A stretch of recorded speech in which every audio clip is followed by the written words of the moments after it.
действително няма друго място, което да представлява толкова обширен период от историята. Но и колко народи имат нашата история, оттам започва всичко. Сега сме тук в Лодната крепост. Тя е вдъхновена от баба Вида Кадурка. Знаете ли за изложба? Добре, някои знаят, други не. Всяка година в исторически парк традиционно правим един конкурс за историческа живопис. Тази година темата е българската писменост. Разделихме прави история от различности. Сега се насочваме към тракийската ни част.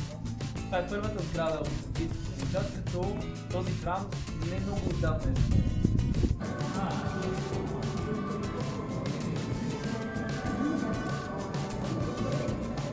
Да, най-добре да 55 януари. Ето там, например, както виждаме, са части от най-старото православно в цял свят. Варненските родители на Европа, част от него видяхме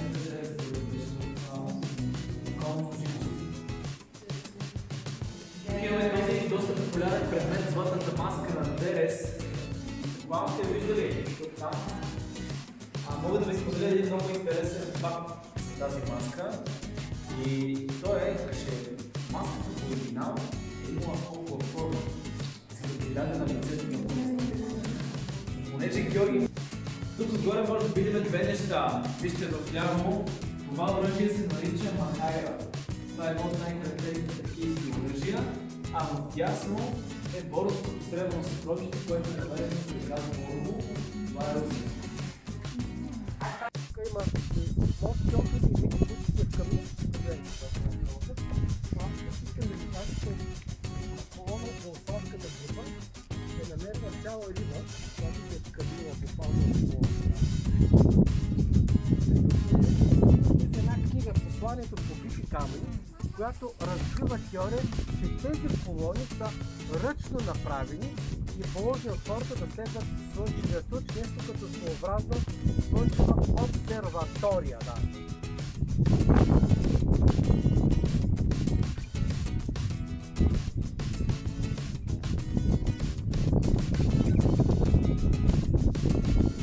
За тях е било пределно ясно, че ако попаднат живи в ръцете на останалите, за тях като следва нещо изключително страшно и жестоко. През средновековието и по време на...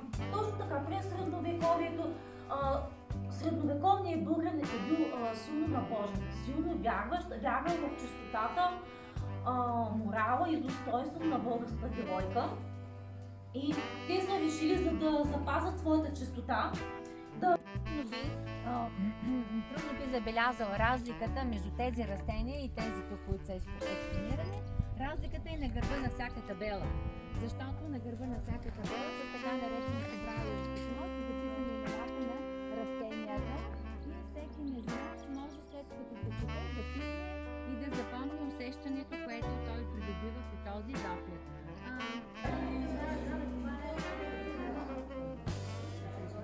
Алекс, той е много далеч. Табуретката на свекървата, вижте. Това ли е? Пише ли? Пише. Златна бучва, табуретка. Табуретката на свекървата. Ама че табуретка.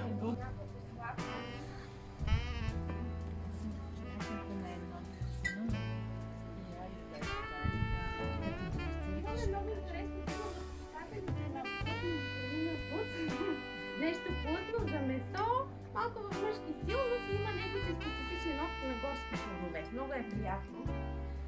Другото, което ще ви покажа, е кръстено на Царица Мария. Казва се Миси, така се е казва, когато е била още дете. Това е тамяхто от характеризирано в остатъчния вкус. Вие ще го усетите като ви надея, съветвам ви всички да го опитате. Предпоставена тракийски танци. Добър ден! Откъде сте групата? Карлово Сопот. Карлово Сопот. Аз съм от Троян. Другата страна на Балкана. Браво! Да, благодаря. Хубави хора, балканчийски всички. На мен ми е противопоказано да нося маска.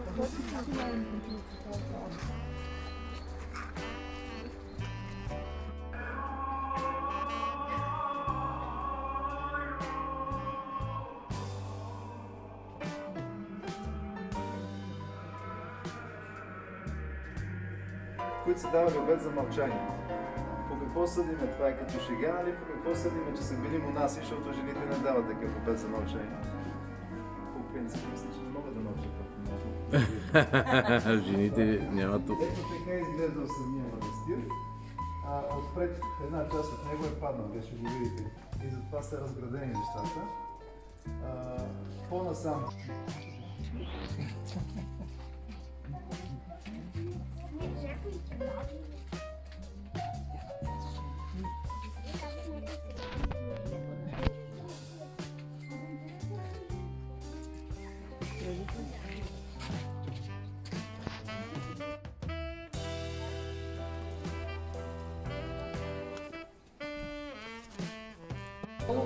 Древен античен римски мавзолей. Но по това време, когато разбира се те докладват в Българската академия на науките, където казват, че работили феодални статци, министър на финансите каза, че живее, работили феодални статци. Те инструктирани от тогавашния ЦК, знаят, че такива понятия като римско, византийско, османско много не са подходящи и записват този обект като тракийска гробница. И от тогава до сега, а и вие, и предполагам, че даже чухте сцената ми, къде ще да е погребан тук въпросният тракийски аристократ и къде ли ще се намира този саркофаг. Днес чух и такова предположение, а той казва, прав ли е бил погребан. Има и такива, най-различни. А едно такова момченце, като това момче, кое училище учиш ли? Чудесно. Като детето момче или момиче. Много хора и до ден днешен вярват, че като обърнат солницата и тя се разпелее по пода, едва ли не, че ще се случи нещо лошо. Нищо лошо няма да се случи. Въпросът е, че тези хора са загубили нещо много ценно. Нещо, което е имало цената на злато.